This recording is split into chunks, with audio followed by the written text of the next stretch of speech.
Le voilà porté par des milliers de mains, brandi comme un étendard. L'objet est devenu symbole, le crayon guidant le peuple à l'image de la liberté dans le tableau d'Eugène Delacroix. Ce 11 janvier 2015, 4 millions de personnes sont unies, réunies pour rendre hommage aux victimes et pour défendre la liberté d'expression. C'était 4 jours après l'attentat. 5 ans plus tard, que reste-t-il de l'esprit Charlie? Il y a les attaques venues de personnalités politiques ou des réseaux.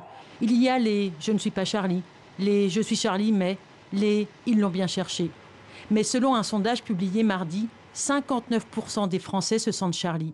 Ils sont plus nombreux qu'en 2006. L'esprit est cependant moins présent chez les jeunes, moins familiers peut-être de l'histoire du journal. Ils sont 47% à ne pas se reconnaître dans sa ligne éditoriale. Depuis le Liban, où il est en visite, Emmanuel Macron a défendu une liberté irréductible. Il y a aussi en France une liberté de blasphémer, qui est attachée à la liberté de conscience. Et donc de là où je suis là pour protéger toutes ces libertés. Peut-on encore rire de tout? En France, la loi permet l'irrévérence, ce droit de se moquer de toutes les religions, de toute croyance et de toute opinion.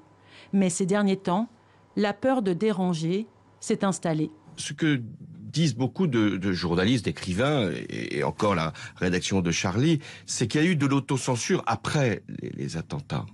Parce que la peur, parce que la volonté de ne pas heurter. Ne pas plier. Le journal satirique vient de republier les caricatures de Mahomet, celles-là même qui en avaient fait une cible des djihadistes. L'esprit de la France, c'est ça, quoi. Il ne faut pas se coucher. C'est vrai que c'est une tragédie ce qui est arrivé à Charlie, mais il ne faut pas céder, quoi. Non, il ne faut pas céder. Au classement mondial de la liberté de la presse, sur 180 pays, la France se classe 34e. L'esprit Charlie, c'est continuer à critiquer, à user de la liberté de transgresser.